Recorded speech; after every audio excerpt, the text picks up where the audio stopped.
Afternoon and welcome back to the Facebook page for our Kingston Library services.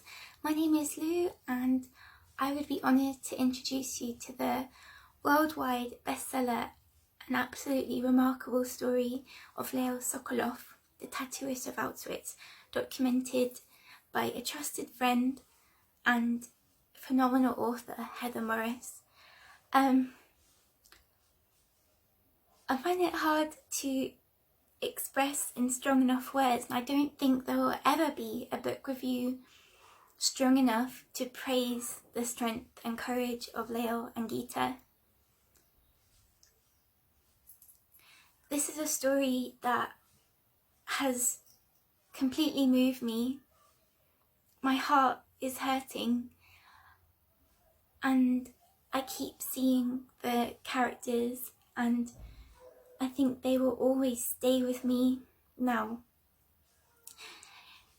Before we go any further, I urge you to read this ebook on our Libby Overdrive app.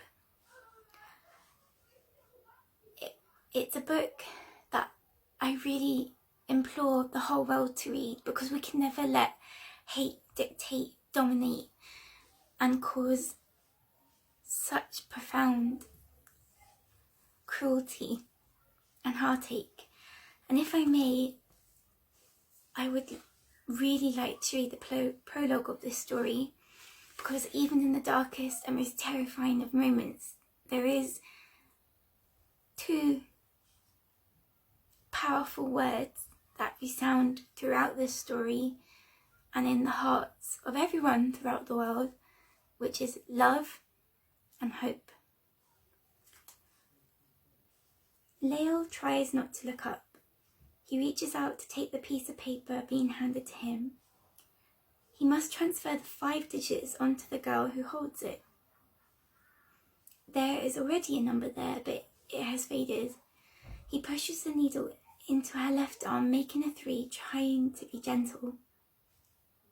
Blood oozes, but the needle hasn't gone deep enough and he has to trace the number again.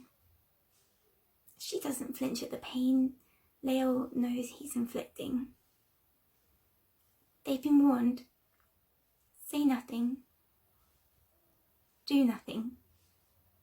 He wipes away the blood and rubs green ink into the wound. Hurry up, Pepin whispers. Layla's taken too long. Tattooing the arms of men is one thing. Defiling the bodies of young girls is horrifying. Glancing up, Leo sees a man in a white coat slowly walking up the row of girls. Every now and then he stops to inspect the face and body of a terrified young woman. Eventually he reaches Leo. While Leo holds the girl's arm as gently as he can, the man takes her face in his hand and turns it roughly this way and that. Leo looks up into the frightened eyes. Her lips move in readiness to speak. Leo squeezes her arm tightly to stop her. She looks at him and he mouths, "Shh." The man in the white coat releases her face and walks away. "Well done," he whispers as he sets about tattooing the remaining 4 digits. 4902. When he has finished, he holds onto her arm for a moment longer than necessary, looking again into her eyes. He forces a small smile. She returns a smaller one. Her eyes, however, dance before him. Looking into them, his heart seems simultaneously to stop and to begin beating for the first time, pounding, almost threatening to burst out of his chest. He looks down at the ground and it sways beneath him. Another piece of paper is thrust at him. "Hurry up, Leo," Pepin whispers urgently. When he looks up again, she is gone.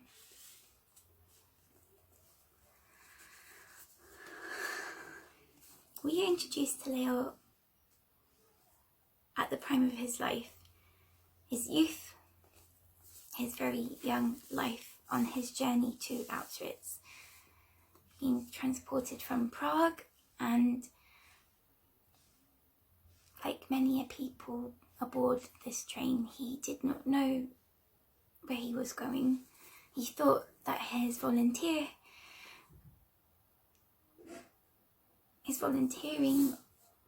would save his family. He is aware of the Nazis and the SS's persecution of Jews and anyone who politically speaks out against them. Since World War II, the term Auschwitz makes people involuntarily hold their breath. This book is not subtle. It doesn't hide the horrors, but it does encourage you to feel absolute respect for everyone's approach to each new day to survive or to give up. The SS at points seem like devils, and most of the time a million times worse than that. They do, however, accept bribes and at times seem very uneducated. Lael is a remarkable man who can speak many languages. Unfortunately, his education, his charm, and his determination to survive this horror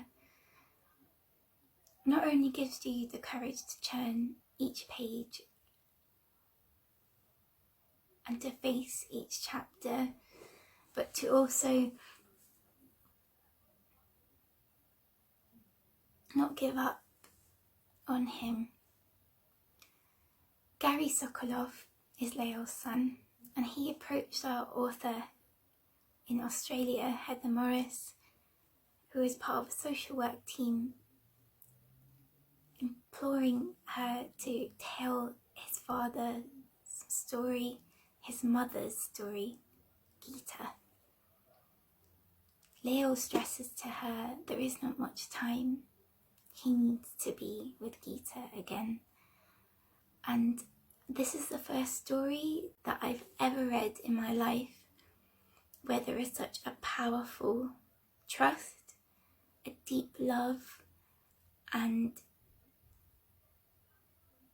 an everlasting bond between the author and the person they are writing about.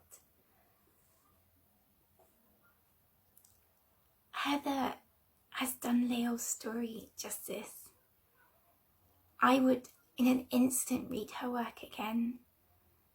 This is a book that is very easy to read despite its subject matter being heartbreaking. Her writing style is raw, and then you are introduced to a mix of passion and fear in the turn of a page. And I urge everyone to read this book. We must never, ever let racism, a lack of empathy for others, hatred, we must never, ever let that dominate generations again. Please, please read this book. It has touched my heart, and I will always remember Lael Sokolov.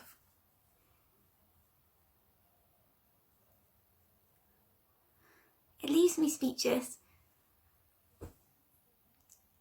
It is the best book I have ever read. I hope that you will experience the same. Definitely read our ebook copy and visit our Libby Overdrive app, which there is luckily a very handy link on your My Library app as well. Thank you all for the opportunity. This is a bestseller worldwide. There is a reason for that.